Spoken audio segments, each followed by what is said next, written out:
एक बार गौतम बुद्ध वैशाली नगरी में धर्म प्रचार के लिए जा रहे थे। जब वे नगरी के बीचों बीच से गुजर रहे थे तब उन्होंने देखा कि कुछ सैनिक एक लड्ढकी का पीछा करे रहे हैं। तभी वह डरी हुई लड्ढकी एक कुएं के पास जाकर खड़ी रह गई और वह हाफ रही थी और प्यासी भी थी। तभी बुद्ध ने उस बालिका को अपने पास बुलाया और कहा कि वह कुएं से पानी निकाले और स्वयं भी पियाए और उन्हें भी पिलाए। इतनी देर में वह सैनिक भी वहां पहुंच गए। बुद्ध ने उन्हें हाथ के संकेत से रुकने के लिए कहा। बुद्ध की बात सुनकर लड्ढकी ने कहा, महाराज, मैं एक अछूत लड़की हूं और मेरे कुएं से पानी निकालने पर जल दूषित हो जाएगा।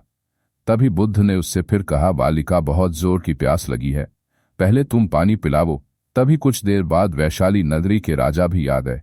फिर उन्होंने बुद्ध को नमन किया। बाद में सोने के बर्तन में केवड़ दे और गुलाब का सुगंधित पानी पीने के लिए दिया, पर गौतम बुद्ध ने उसे पीने से मना कर दिया। बुद्ध ने एक बार फिर बालिका से अपनी बात दोहराई।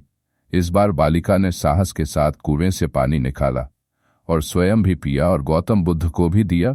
और पानी पीने के बाद बुद्ध ने बालिका से उसके भय का कारण पूछा। तब उस बालिका ने बताया, मुझे स्वयं से राजा के दरबार में गाने का अवसर मिला था और राजा ने मेरा गीत सुन मुझे अपनी गले की माला पुरस्कार स्वरूप दी, लेकिन उन्हें किसी ने बताया कि मैं एक अछूत लड्ढकी हूं और यह जानते ही राजा ने मुझे अपने सैनिक को मुझे जेल में डालने के लिए बोल दिया। मैं किसी तरह उन सैनिकों से बचकर यहां तक पहुंच गई और आप मिल रहे। इस पर बुद्ध ने कहा कि सुनो राजन, मैं चाहता हूं कि आप मेरी इस शब्द को हमेशा याद रखें।